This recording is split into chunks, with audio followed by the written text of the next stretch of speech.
nous avons un programme des enseignements et partage qui s'est fait chaque samedi de 18h juste à 19h juste.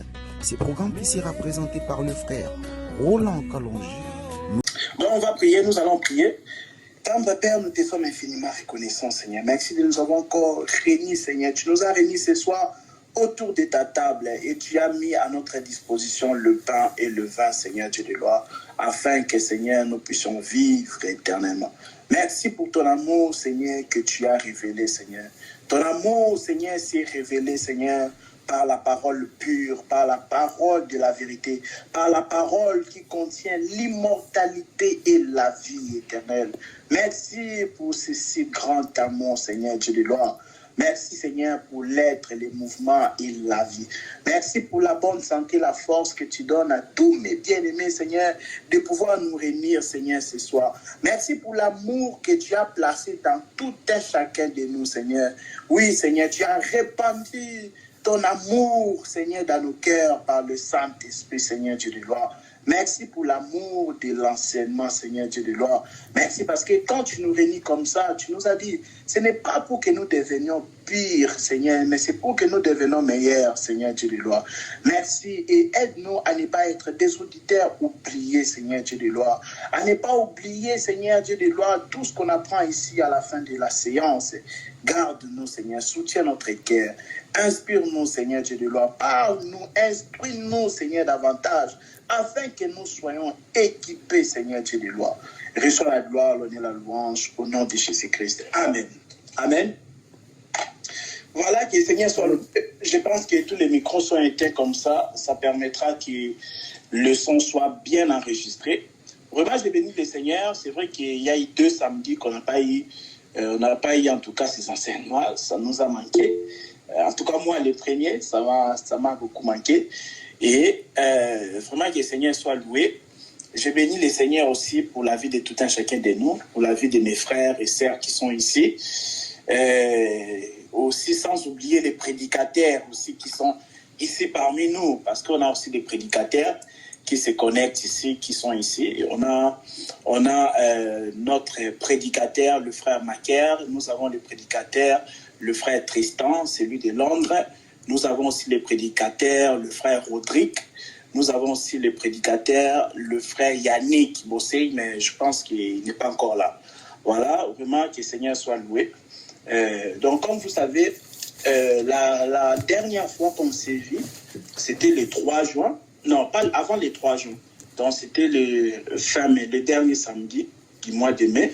On avait parlé sur la naissance de Jésus-Christ. Et là, on avait vraiment montré que Jésus était né à Bethléem. Et on a vraiment montré les pourquoi.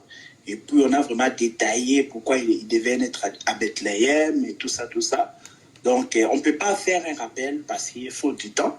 Et comme il y a beaucoup de choses à aborder à chaque fois, donc on ne peut plus faire toujours des rappels. Donc, la vidéo est là, ou l'enregistrement est sur YouTube. Si vous voulez, et pour ceux qui n'ont pas encore écouté, c'est là où, si vous voulez encore écouter, parce que c'est très important. L'enseignement, des fois, il faut l'écouter aussi plusieurs fois. C'est très, très important. Vous avez remarqué qu'il y a des choses que tu te dis, ah, mais j'avais suivi ça, je n'avais pas entendu ça. Mais quand tu réécoutes, tu vois que c'est vraiment bien. Donc, on doit beaucoup s'attacher à la parole de Dieu. C'est très, très important. Et donc, aujourd'hui, nous sommes les 17. Voilà. La dernière réunion, non, le 3 juin, non, en fait, le 3 juin et le 10 juin, parce qu'il y a la sœur, elle a écrit dans le commentaire, le 3 juin et le 10 juin, on n'avait pas eu d'enseignement. Donc, c'était avant les 3 juin. C'est là qu'on a abordé le thème sur la naissance de Jésus-Christ à Bethléem. Donc, aujourd'hui, nous sommes les 17 juin, pour les bien-aimés qui vont nous suivre dans l'enregistrement. Aujourd'hui, nous sommes les 17 juin 2023. Et puis, voilà, nous allons aborder le thème concernant de l'endroit où Jésus était né. De l'endroit où Jésus était né. Et de l'endroit où Jésus a grandi. Pourquoi Jésus a grandi dans cette ville-là? Et aussi pourquoi la Bible a parlé de Jésus à l'âge de 12 ans. Bon, déjà, j'aimerais en tout cas un peu vous écouter. Ce n'est pas un enseignement, juste une idée de me donner juste vos idées en 5 secondes. Hein, voilà. Où est-ce que Jésus avait grandi? Est-ce que vous avez une idée de l'endroit où Jésus avait grandi? Il y a un bien-aimé qui demande dans les commentaires, pouvez-vous nous envoyer les liens de l'enseignement? Quand il parle du lien, je ne sais pas, les liens de les derniers enseignements sur Bethléem, je pense. Bon, en tout cas, on va vous envoyer ça. On va vous envoyer ça dans les groupes tout à l'heure, dans les groupes Grandir Christ. Vous allez voir ça. Et sinon, est-ce qu'il y a un bien-aimé? C'est celui qui a la réponse, il peut ouvrir le micro et nous parler juste en 5 secondes où est-ce que Jésus a grandi. Il est né à Bethléem, oui, mais il a grandi où et pourquoi? Juste en 5 secondes, ce n'est pas un enseignement. Celui qui se sent inspiré, ben, il peut se lancer.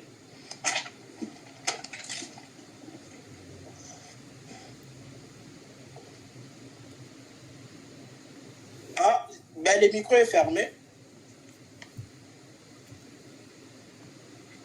Il a grandi à Nazareth. Oui, il a grandi à Nazareth. Du coup, je ne sais pas s'il y a autre chose à rajouter là-dessus.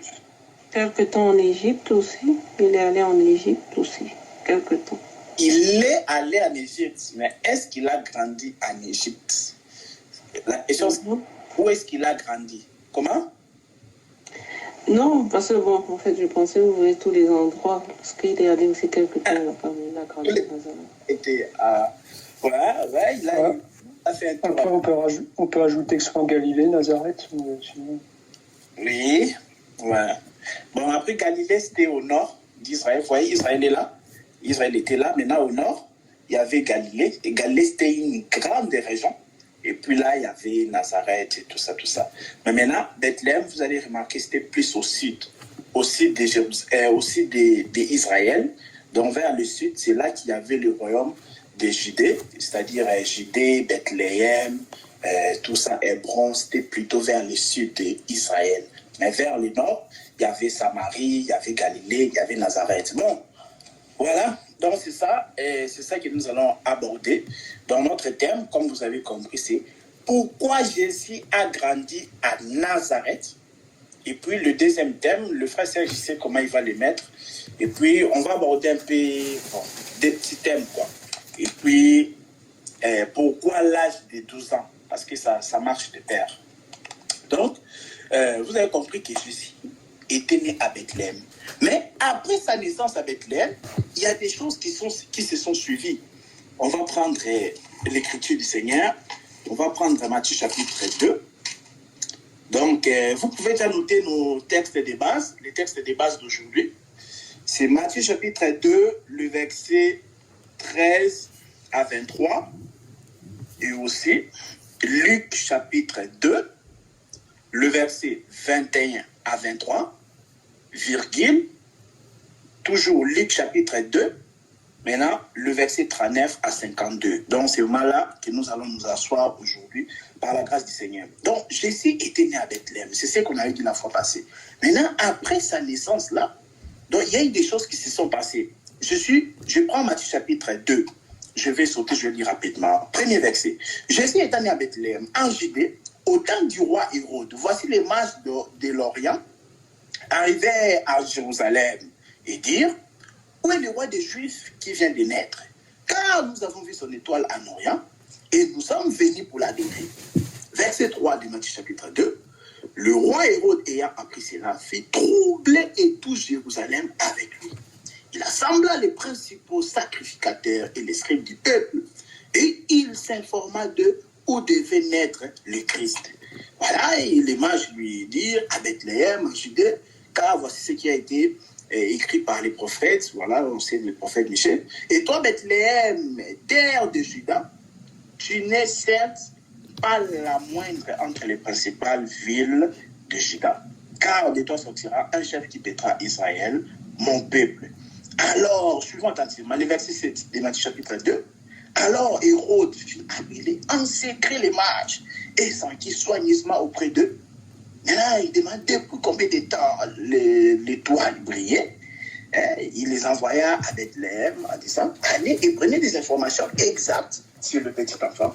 Quand vous l'aurez trouvé, faites-le moi savoir, afin que j'aille aussi moi-même l'adorer. Après avoir entendu, voilà, je suis au verset 9 maintenant. Après avoir entendu le roi, ça c'est les mages, il partit et voici l'étoile, voilà, on va sauter. Je suis dans Matthieu chapitre 2. Là, la parole du Seigneur nous montre quand Jésus est né, et on nous montre qu'Hérode, il est troublé avec tout Jérusalem. Mais ils ont entendu que le Messie est né, et d'un coup, ils sont troublés. On doit se poser la question, pourquoi Hérode est troublé avec Jérusalem?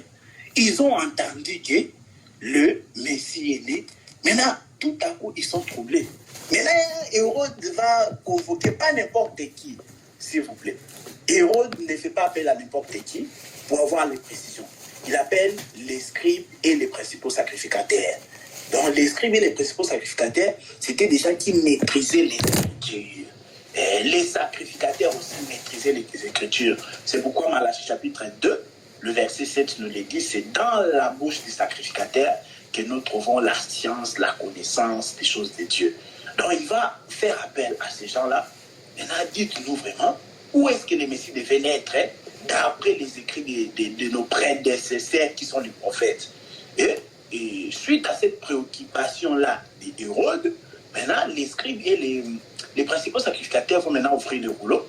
Ils vont prendre Michée chapitre 5, ils ont regardé, il devait naître à Bethléem. Ok, Hérode l'a dit, d'accord.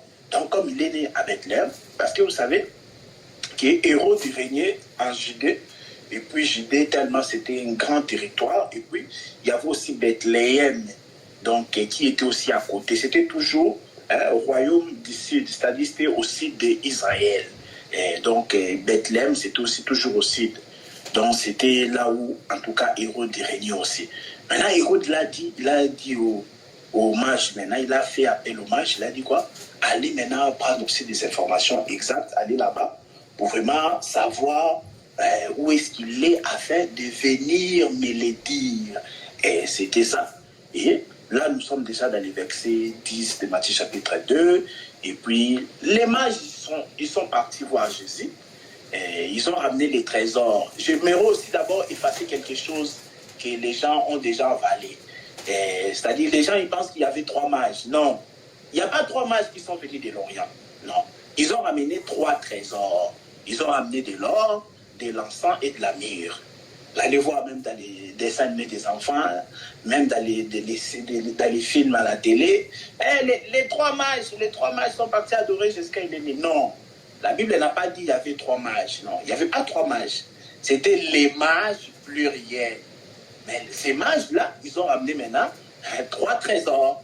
Ils ont ramené 3 cadeaux. Ils ont ramené l'or, l'encens et de la myrrhe. C'est très important. Donc, il ne faut pas faire dire à la Bible ce que la Bible n'a pas dit. Donc, on a remarqué maintenant les mages, maintenant ils étaient conduits par l'étoile. Et du coup, l'étoile les a conduits jusqu'à là où Jésus était, et puis ils l'ont adoré, tout ça, tout ça. La Bible dit divinement averti. Donc, le Seigneur a averti les mages.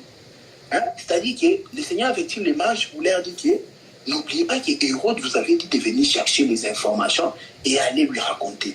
Donc, comprenez qu'il ne faut plus retourner chez Hérode. Et divinement avertis, ils ont entendu la voix de Dieu. Ils ont dit non, on ne va plus retourner chez Hérode. Donc, par là, j'aimerais quand même ouvrir une brèche de l'exhortation pour dire que les mages, c'est qui? Les mages, ce sont les fils d'Abraham. Lorsque nous lisons Genèse chapitre 25, on ne va pas les lire, mais Genèse chapitre 25, le verset 5 à 6, là, le Seigneur nous montre que quand Abraham il est devenu jeune, il a appelé son fils de la promesse, son fils légitime qui était Isaac, il lui a donné l'héritage. Mais aux autres fils de ses concubines, parce que, comme vous savez, Abraham n'avait pas que Sarah comme femme, Abraham avait eu aussi ses autres concubines, entre autres, Agar et Kétoura. À ces autres fils de ces concubines-là, Abraham leur a donné les dons. La Bible dit qu'il les a envoyés à l'Orient. Lisez Genèse chapitre 25, le verset 5 à 6. Abraham, après avoir donné les dons aux fils de ses concubines, il les a envoyés maintenant, la Bible dit, à l'Orient. Maintenant, plus tard, à l'époque de Jésus, on voit les mages sortir de l'Orient. Ils sont sortis de l'Orient aussi avec les cadeaux. Donc voilà, c'était pour dire que le mage, c'est les fils d'Abraham. C'est-à-dire que le mage aujourd'hui, ce sont des enfants de Dieu qui étaient prédestinés à croire en Jésus, qui étaient prédestinés à suivre Jésus. Les mages sont, c'est l'image des enfants de Dieu qui étaient prédestinés à adorer le véritable Dieu qui est le Seigneur Jésus-Christ. Mais avant que les mages puissent rencontrer le Seigneur de gloire, Jésus-Christ, pour pouvoir l'adorer, malheureusement, ils passent d'abord par les chemins d'Hérode. Ils passent d'abord par les chemins d'Hérode. Ils rencontrent aussi Hérode. Et puis Hérode leur fait croire que comme si c'est quelqu'un de sérieux. C'est ça Hérode. Hérode, il donne l'impression comme s'il est sérieux. La Bible dit, il est comme un homme aussi qui aime la précision. C'est ça Hérode. Il a dit, il dit, écoutez ce qu'Hérode dit au mage. Hérode dit au mage que je vais quand même avoir aussi des informations exactes pour que moi aussi j'aille adorer. Non, ça c'est une fausse adoration. Hérode ne voulait pas aller adorer Jésus. Non. Lui voulait faire périr Jésus. C'est ce qu'Hérode voulait. Donc il y a adoration et adoration. Il y a adoration où tu adores véritablement. Il y a aussi l'adoration, quelqu'un dit que je vais aller adorer, mais c'est une adoration qui produit vraiment la mort. Tu vas voir quelqu'un vraiment, il prend son sac les dimanches, il part à l'église. Il appelle ça église, mais c'est une adoration qui produit la mort. Pourquoi quand il arrive là-bas, il commence à jeter les feuilles sur les sorciers, sur les démons, il fait brûler Satan. Donc vous voyez que c'est une adoration qui produit la mort. Mais maintenant, Hérode, il donne l'impression au mage comme si aussi il est sérieux. Et il dit aussi, allez prendre toutes les informations exactes. Moi, je fais les choses, je fais quand même les choses exactes. Je fais les choses précises. Donc, Hérode comprenait, c'est l'image aussi d'un ministre. Parce que dans la Bible, un roi est comparé aussi à un ministre. Je vous donne l'écriture des 2 Rois, chapitre 22, verset 17. Là, Michée était en train de prophétiser parce qu'Akab devait mourir. Parce qu'Akab, c'était le roi d'Israël. Michée dit quoi? Il prophétise concernant la mort d'Akab. Il dit quoi? Il dit que je suis dans 2 Rois, chapitre 22, verset 17. Le prophète Michée dit ceci, il dit que je voyais Israël se disperser sur la montagne comme des brebis qui n'ont pas de berger. Donc, Michée le prophète annonce que quand Akab va mourir, Israël qui sont les brebis, ils vont tellement se disperser comme les brebis qui n'ont point de berger. Donc, ça dit que Michée a appelé Akab qui était le roi, il lui a appelé un berger. C'est-à-dire qu'un roi, c'est un berger du peuple. Vous voyez, c'est logique, hein? Un roi, c'est vraiment un berger. C'est ça. Donc, un roi, c'est un pasteur. Un roi, c'est un ministre. Donc, c'est ça. Voilà pourquoi encore dans Proverbes chapitre 25, vous prenez les versets 1 à 2, on dit quoi? La gloire de Dieu, c'est de cacher les choses, mais la gloire des rois, c'est de sonder les choses que Dieu a cachées. Donc aujourd'hui, les rois aujourd'hui sont en train de sonder les choses que Dieu a cachées. Les rois qui sondent les choses que Dieu a cachées sont les ministres de la parole. Donc c'est Proverbes chapitre 25, le verset 1 à 2. Donc vous avez vu que dans la Bible, un roi est comparé à un berger. Un roi est comparé à un pasteur. Et un roi vous est comparé au ministre de la parole.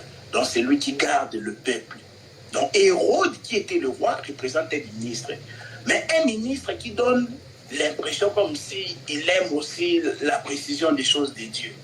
Mais en réalité, lui c'est la mort qu'il veut communiquer tout simplement.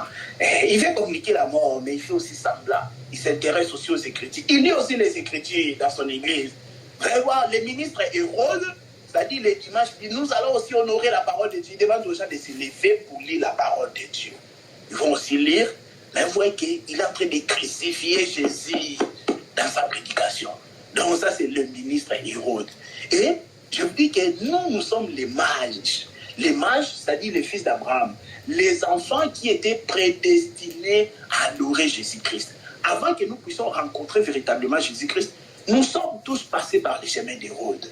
Mais sachons le bien que quand tu traverses déjà les chemins d'Hérode, tu arrives maintenant là où se trouve Jésus, sachant qu'il ne faut plus retourner. Il ne faut plus retourner chez Hérode parce que Hérode, le chemin d'Hérode, c'est le chemin de la mort. Tu as abandonné un ministre ou une église qui prêchait la mort. Un ministre qui tuait les fils. Il ne faut plus retourner là-bas. Parce que Hérode voulait tuer Jésus, les fils. Donc Hérode il avait le même esprit que Pharaon. Quand vous lisez Exode chapitre 1, verset 16 à 22, Pharaon il a donné l'ordre d'exterminer tous les petits enfants, les mâles seulement, les enfants nés, les nouveaux-nés, mâles, les garçons, pas les filles. Pharaon ni Hérode, il ne s'intéresse pas aux filles. Et il veut seulement tuer les enfants mâles, les nouveaux-nés. Or, la parole de Dieu que nous avons, c'est vraiment le Fils. Il a la force, pas d'une femme, mais la force d'un homme.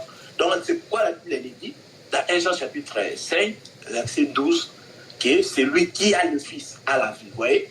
La Bible ne dit pas c'est lui qui a la fille. Non. La Bible dit, dans 1 Jean chapitre 5, verset 12, que c'est lui qui a le Fils à la vie, mais celui qui n'a pas le Fils n'a pas la vie, la colère de Dieu demeure sur lui. Donc comprenez que la colère de Dieu demeure sur les musulmans. La colère de Dieu demeure sur les branhamistes. La colère de Dieu demeure sur les jéhovistes et les saints du dernier jour, des mormons, tout ça. Pourquoi ils n'ont pas le Fils véritable? Il n'y a qu'un seul Fils. Il n'y a qu'un seul Fils. Il n'y a qu'un seul enseignement. Soit tu l'as, soit tu n'as pas. Et il n'y a pas plusieurs enseignements. Il n'y a qu'un seul enseignement. Soit tu as ce Fils-là, soit tu ne l'as pas. C'est pourquoi la Bible dit que c'est lui qui a le Fils, pas la fille. C'est lui qui a le Fils à la vie. Donc vous voyez que Hérode, le roi qui veut tuer le Fils, donc ça dit c'est un ministre qui veut tuer la parole, qui détruit la parole dans les cœurs des bien-aimés. Donc lui veut s'aimer sa philosophie. Il veut qu'on puisse les vénérer. Il veut qu'on puisse les lever à la place de Jésus. Moi je connais une église ici, David de Lille. Vous voyez que donc c'est malheureux. Donc le pasteur, il appelle ses collègues venir prêcher. Il leur dit ce qu'ils doivent prêcher. Il dit comme là, tu dois prêcher sur la loyauté. Les fidèles, ils doivent être loyaux envers moi. Ils ont prêché. Ça m'a fait pitié. Les gens sont venus comme ça. Les thèmes vraiment, comment respecter un homme de Dieu. Et ça, c'est pas dans la révélation, non. Vraiment comme ça. Comment est-ce que ces choses-là, vraiment, est-ce qu'on a vraiment besoin de dire qu'il faut respecter un homme de Dieu? Ça, tu le sais depuis que tu es enfant. Que toute personne, même si c'est un abbé, même si c'est je ne sais pas, un prêtre catholique, tu dois les respecter parce que c'est un humain. On doit respecter tout le monde. Mais je ne peux pas venir à l'église, vous mettez les thèmes là, que je respecte l'homme de Dieu, comme si je ne le savais pas, vraiment. Donc là, des prédicateurs comme ça, ils sont en train de vous montrer que vous êtes mal éduqués. C'est ça. Ça dit que vous êtes mal éduqués, vous n'avez pas reçu l'éducation chez vous. Donc cela n'est pas normal. Donc tout ça pour dire que ce sont des ministres Hérode. Les ministres Hérode, ils veulent tuer les fils en vous. Et puis maintenant pour faire asseoir leur doctrine dans vos cœurs. Donc des tels ministres, quand tu passes par leur chemin, il ne faut plus retourner en arrière. Si tu retournes seulement, tu deviendras comme la femme de Lot. Tu deviendras comme la femme de Lot. C'est un petit bloc de sel. Parce que tu es retourné voir Hérode. Non. Hérode, quand tu passes son chemin, il ne faut plus retourner. Donc, les mages aussi, comme étant le fils d'Abraham, qui sont aussi des chrétiens, une fois, s'ils ont passé chez Hérode, ils ne retournent plus. S'ils ont rencontré le Seigneur, ils ne retournent plus chez Hérode. Donc, voilà cette petite brèche d'exhortation. Maintenant, on continue que la Bible dit, maintenant, Hérode était tellement fâché. La Bible dit, dans verset 16 de Matthieu chapitre 2, alors Hérode voyant qu'il avait été joué par les mages. Il a dit, ces mages ici se sont joués de moi. Hein? Ah oui, je vous avais dit de revenir me donner des informations exactes, mais ils ne sont pas revenus. La Bible dit, il s'est mis dans une grande colère et il a ordonné de tuer les enfants de 2 ans et au-dessus. Tout ça pourquoi? Pour atteindre Jésus. Il a calculé, la Bible le dit même, il a donné l'ordre de tuer les enfants de 2 ans et plus. Pourquoi? Pour que Jésus aussi puisse mourir, parce qu'il a calculé.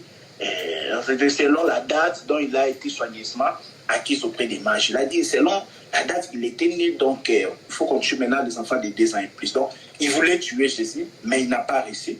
Pourquoi? Parce que Dieu avait averti Joseph et Marie d'aller en Égypte. C'est comme ça ils sont partis. Mais maintenant, la Bible dit quoi? Je suis déjà dans les versets 19 de Matthieu chapitre 2. La Bible dit, quand Hérode fut mort, Hérode il est mort. Donc quelqu'un qui te persécute aujourd'hui, te met tellement la pression, sache que c'est un mortel.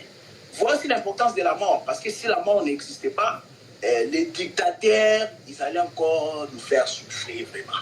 Et la mort vraiment vient montrer aux dictateurs que tu n'es rien, tu n'es que poussière. Allez, va-t'en. Donc c'est ça la mort. La Bible dit Hérode était mort. Pourtant c'est quelqu'un qui mettait la pression. C'est pourquoi on dit que nous, on doit craindre que Dieu. Tu ne dois pas craindre un mortel, un homme mortel comme ça. Il n'a pas la vie éternelle à te donner. Donc on ne peut pas craindre un mortel. Donc s'il faut prêcher, il faut prêcher la vérité. Et il ne faut pas craindre la mort. Donc la Bible dit quoi? Quand Hérode fut mort, voici un ange du Seigneur apparut en songe à Joseph en Égypte. C'est en Égypte. Lève-toi, prends le petit enfant et sa mère. Et va dans le pays d'Israël, car ceux qui en voulaient à la vie du petit enfant, c'est-à-dire Jésus, ils sont tous morts. Donc c'est ça. Et c'est comme ça aussi, la Bible dit Joseph s'éleva, tout ça, tout ça. Donc tout ça, je suis en train de vous parler de ça, des choses qui s'étaient passées après la naissance de Jésus, pour vous amener à comprendre pourquoi il a grandi à Nazareth. Parce que c'est ça notre thème. Pourquoi Jésus a grandi à Nazareth et pourquoi aussi l'âge de tout ça. Maintenant, la Bible dit quoi? Ils se sont levés, ils sont retournés en Israël. Donc vous voyez, ils étaient en Israël, ils ont fui la mort, ils sont partis en Égypte, après ils sont retournés. Donc vous voyez que le mouvement là nous fait comprendre que Jésus a vaincu la mort. La mort c'est Hérode. Hérode, il avait tellement la puissance de la mort. Hérode, il avait la puissance de la mort. Il détenait la puissance de la mort. C'est lui qui donnait la mort. Hérode avait la capacité de te communiquer la mort. Mais Jésus, le fait qu'il a esquivé à ça, c'est-à-dire qu'il est parti, quand Hérode le cherche pour le tuer, il est parti en Égypte, il est retourné encore, c'était pour dire que Hérode, tu n'es rien. Et il est retourné encore, il a dit que j'étais vaincu en réalité. Jésus là, donc ce mouvement-là montrait déjà que Jésus allait vaincre la mort physique comme ça. C'est ici déjà. Donc ça dit que Hérode n'a pas réussi à le tuer. Il est revenu encore en Israël. Il était parti, il est revenu. Il est revenu en Israël pour dire qu'il est plus fort. Donc c'est ça aussi le mouvement de la mort et la résurrection. Vous voyez, il est descendu en Égypte,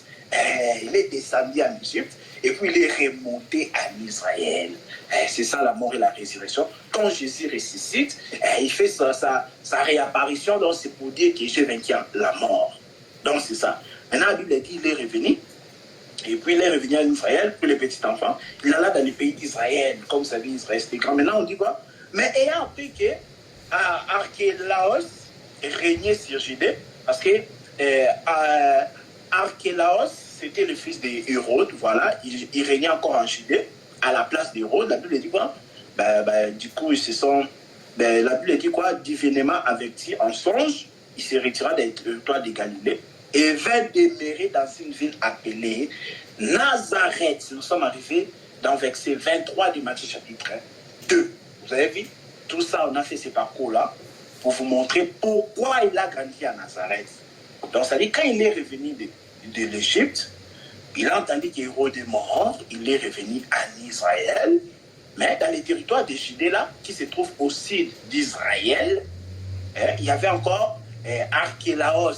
Archélaos, c'était le fils aîné d'Hérode, Hérode le premier.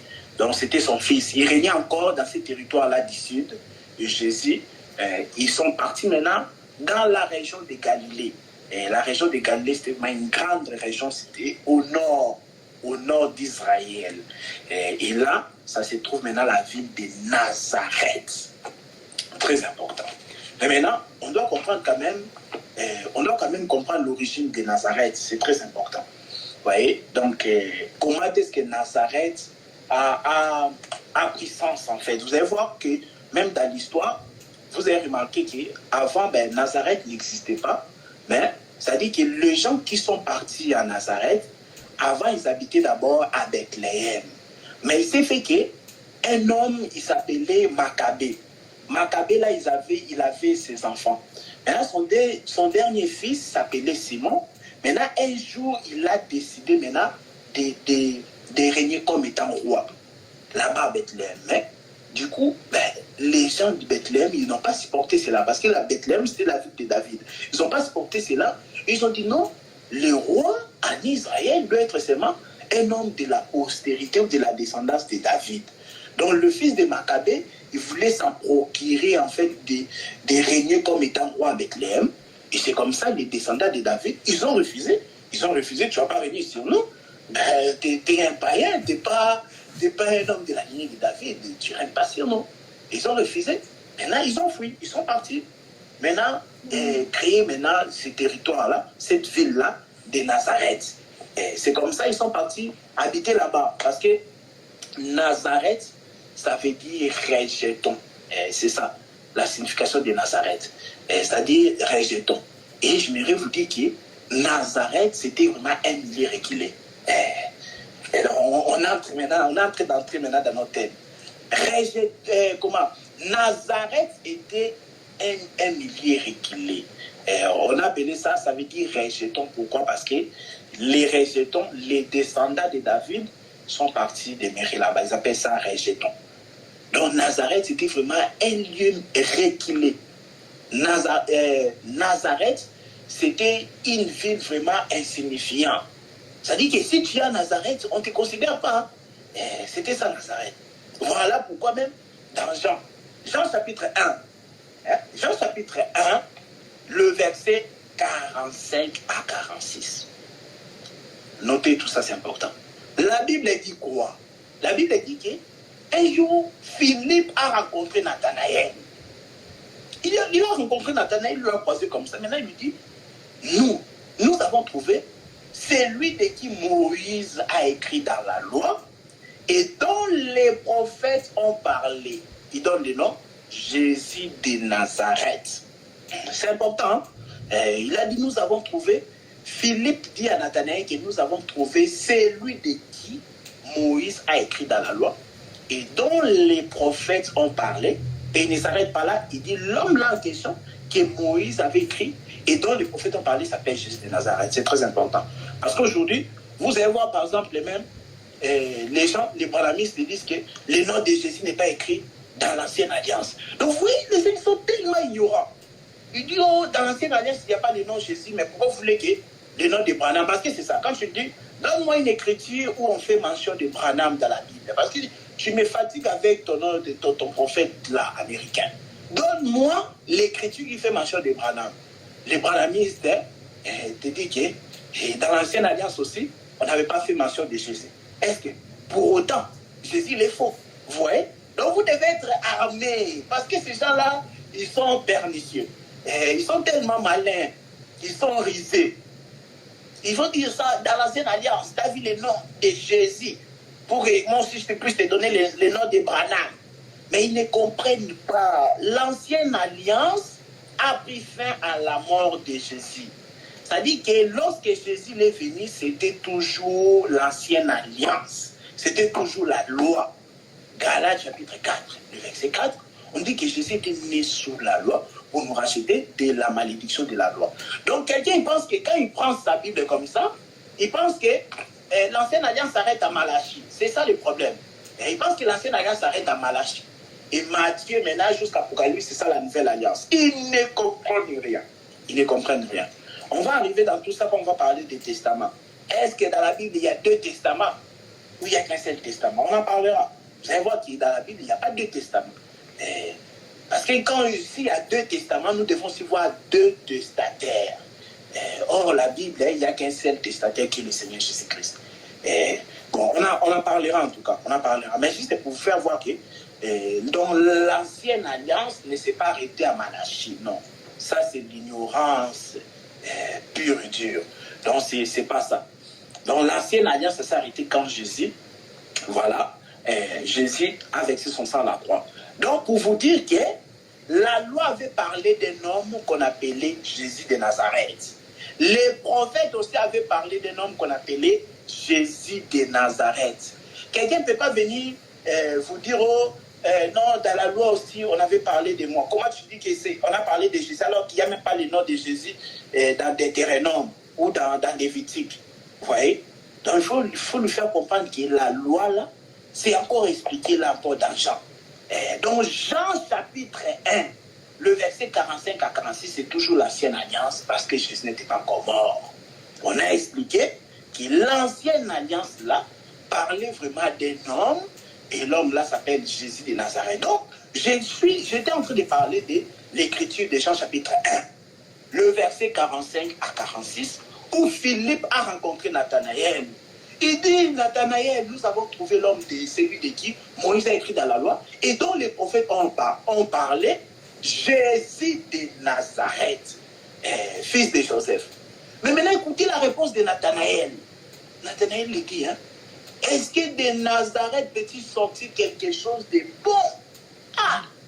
Si vous étiez là, vous allez dire, ah, quel mépris! Il méprise Nathanaël, il est en train de mépriser la ville de Nazareth. Nathanaël, il dit ça. Jean chapitre 1, verset 45 à 46.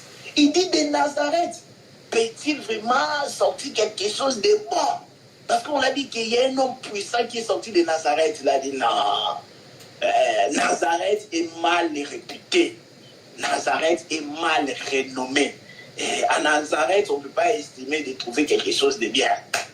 C'est ça aujourd'hui. Quelqu'un va te mépriser juste parce qu'il voit ton apparence. Vous voyez?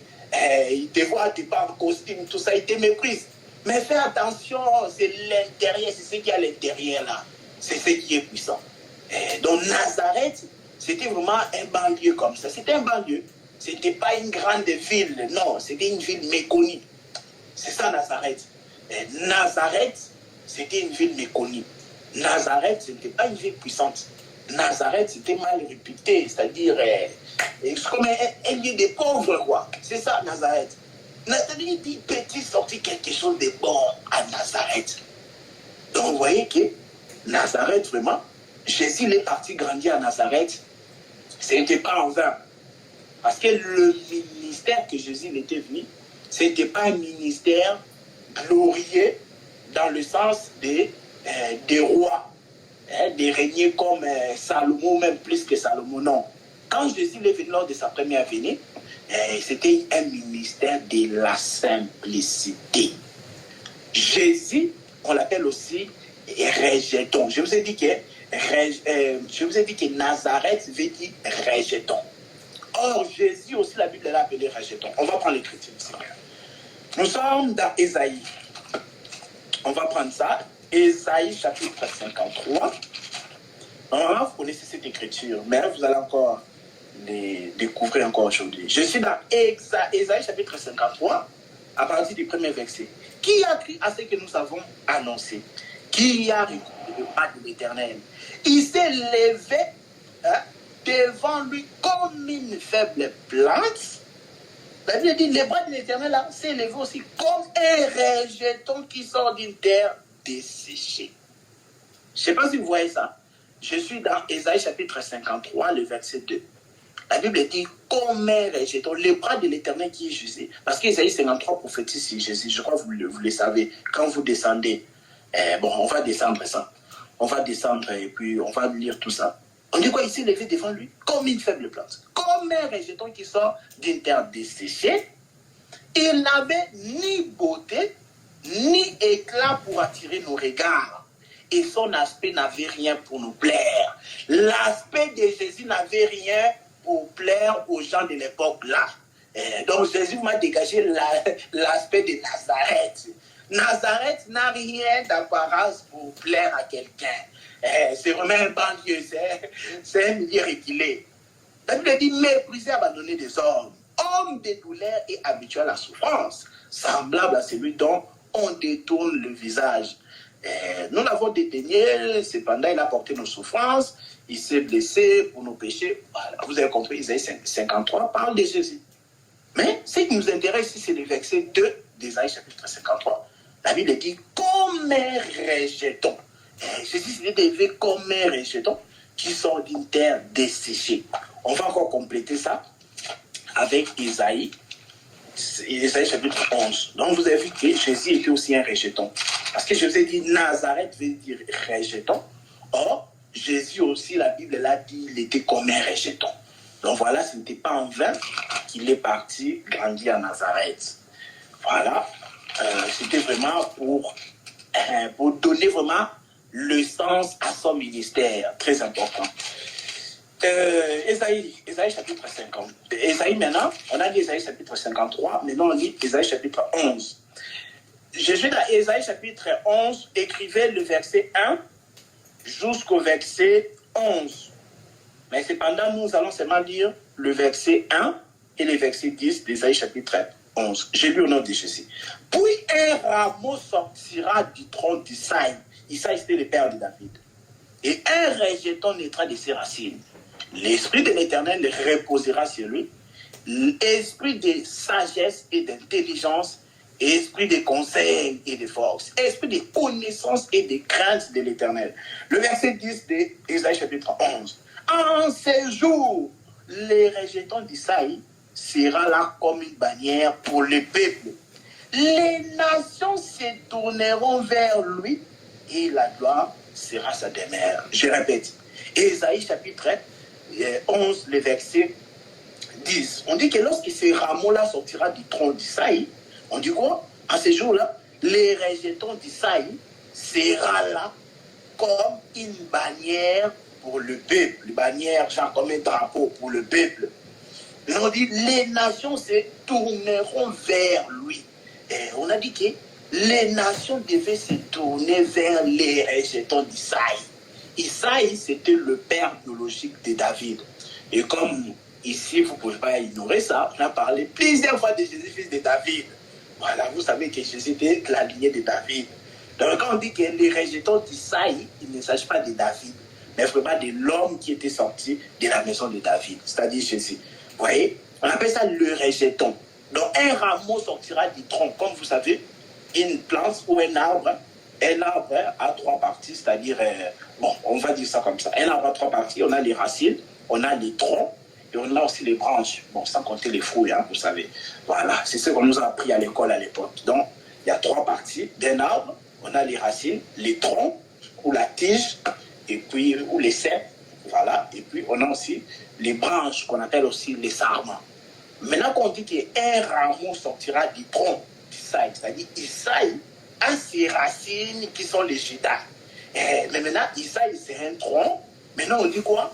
Un rameau sortira de ces troncs-là. Rameau, ça veut dire une petite branche qui sort, et comme on appelle ça les petites étapes, les branches, qui sort maintenant de quoi? Du tronc qui est Isaïe, le père de David. Donc, on disait que ces rameaux-là sortira du tronc d'Isaïe.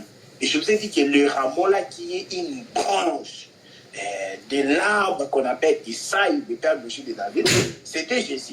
Parce qu'au verset 10 d'Ésaïe chapitre 11, on dit quoi?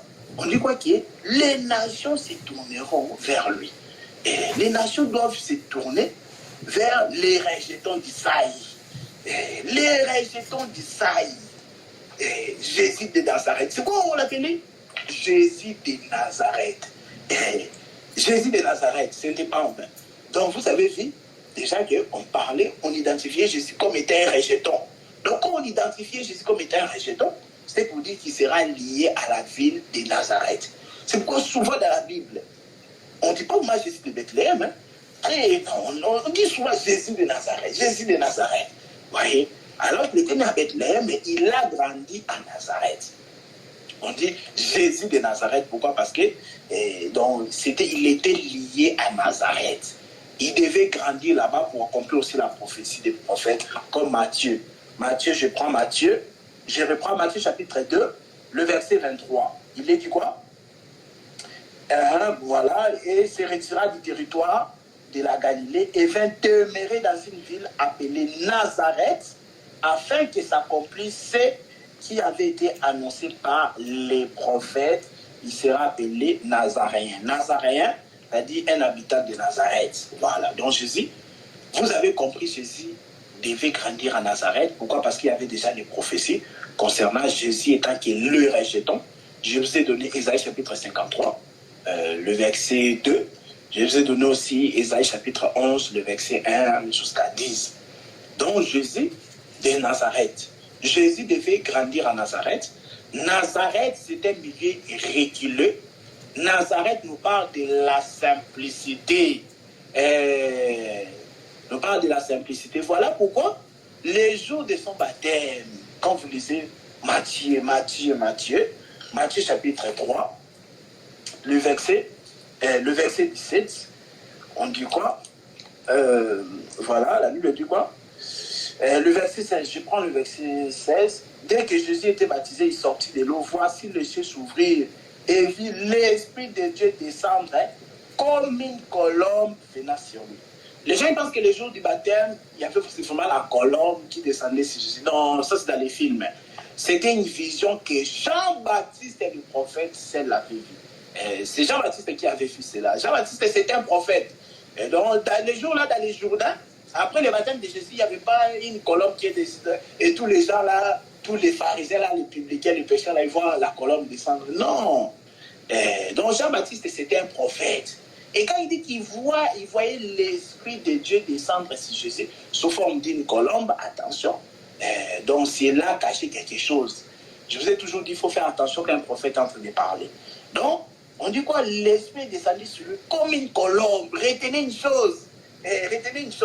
Donc, quand le jour du baptême, quand la colombe est descendue sur Jésus, c'était pour annoncer que Jésus aura un ministère de l'humilité. Et son ministère-là ne sera pas glorieux. Genre, il va régner comme un roi. Non. La colombe qui descend sur Jésus, c'était ça l'humilité. Pourquoi la colombe nous parle de l'humilité, de la simplicité.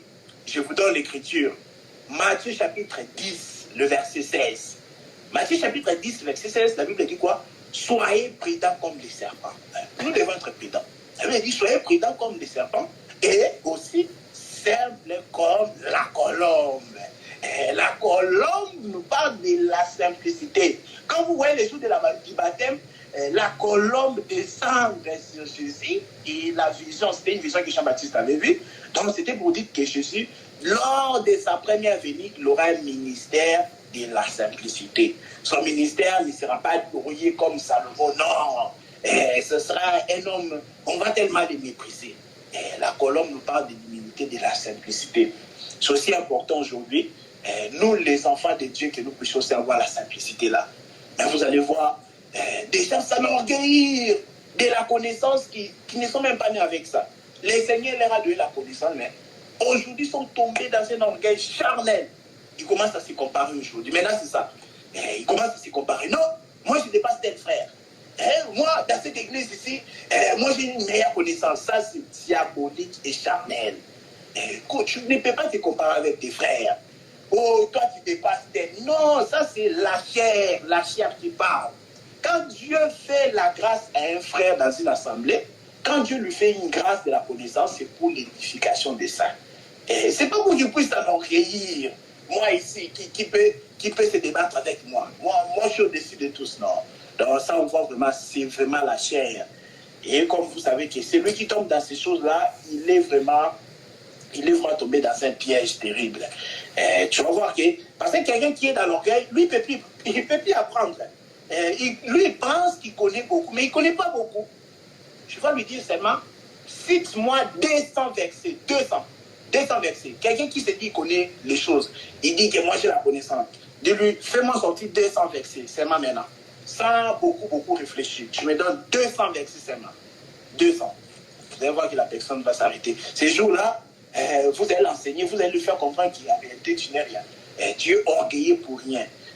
Apôtre Paul, il dit que pourquoi être orgueilleux? Il dit que ce que j'ai, je l'ai reçu de Dieu. Parce que les gens commençaient à comparer Paul et Apollos.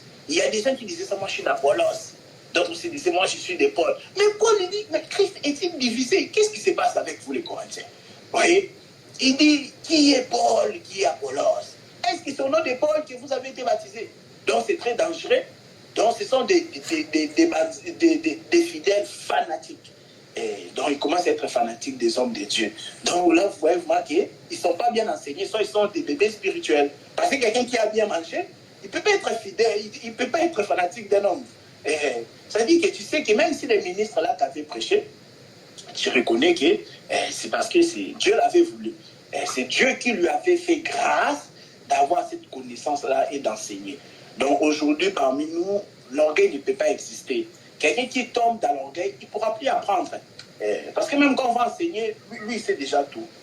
Il dit même, pourquoi même aller à l'église? Il dit, je connais, moi je prêche là-bas plus que tout le monde. Moi je connais plus que tout le monde. Donc, vous voyez, quelqu'un il est tombé dans la bassesse. Jésus, il était humble. Jésus prêchait, il faisait des miracles, mais le lendemain, vous le voyez, il est parti manger chez Lazare. Il est parti manger là-bas à Bethanie, chez les Lazare. Vous voyez? Il était simple. Il était simple. Il n'était pas des trucs bizarres.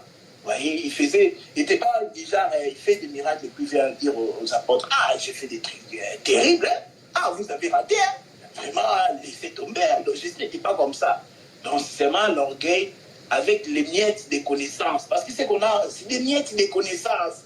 Des miettes de connaissances qu'on a aujourd'hui, les gens se glorifient de ça. Non, c'est vraiment des miettes. Dieu a encore beaucoup de choses à nous apprendre. Mais si nous tombons dans l'orgueil, on va passer à côté de ces choses-là. Donc, un ministre de Dieu, un prédicateur ou un enfant de Dieu doit toujours demeurer dans l'humilité. Et c'est là aussi il y a l'édification. Dans l'orgueil, il n'y a pas l'édification. C'est dans l'humilité qu'il y a l'édification. Donc, on dit que Jésus avait un ministère de l'humilité. La colombe qui descend les jours du baptême, c'était un signe de l'humilité. C'était avant qu'il puisse commencer son ministère. La colombe est descendue sur Jésus avant de commencer son ministère. Donc, c'était pour vraiment dire que, voilà, si ça sera un ministère de l'humilité. Un ministère de l'humilité, c'est-à-dire lui qui était Dieu. Philippiens chapitre 2. Lui qui était Dieu. Philippiens chapitre 2, verset 9. Lui qui était Dieu, il n'a pas vu cela comme une proie arrachée. Mais il s'est dépouillé comme un simple homme. Israël commençait à voir Jésus comme n'importe quel homme. Hein, vous imaginez? Israël, vraiment, il voyait comme n'importe quel homme. Vous imaginez qu'Israël pouvait se passer de Jésus comme ça? Les sabbats, ils partent dans les synagogues pour aller écouter les sacrificateurs. Mais il laisse le Dieu véritable, il se passe comme ça. Imaginez Jésus aussi lui pose la question, tu vois, je pars au synagogue pour aller écouter la parole de Dieu. Mais il vient de passer Dieu. Vous voyez? Pourquoi tout ça? Parce qu'il s'était vraiment fait humble. Donc, il s'était vraiment humilié. Et c'est ça son ministère. Donc, Jésus qui grandit à Nazareth. C'est ça. Donc, Nazareth, c'était vraiment un milieu régulier. Nazareth, ça nous parlait de l'humilité. Nazareth, vraiment, c'était réputé comme une ville méconnue, comme une ville où on ne peut pas trouver quelque chose de bon là-bas. C'est ça, Nazareth. Et donc, c'est comme ça. On va prendre, du coup, l'écriture. On va déjà vers la fin. Comme on a commencé en retard, on va finir, du coup, on va faire un effort de finir à 40, grand max 45. De toute façon, là, je suis déjà vers la fin. Je vais juste expliquer, du coup, l'âge de 12 ans. Donc, vous avez compris pourquoi il devait grandir là-bas à Nazareth. Nazareth, c'est l'humilité. Nazareth, c'est la simplicité. Nazareth, c'est ça, la colombe qui descend le jour du baptême de Jésus. Parce que Matthieu chapitre 10, verset 16, nous dit « Soyez simple comme la colombe. » La colombe est simple. Maintenant, on va prendre maintenant Luc chapitre 2. Nazako matangai, nga nazako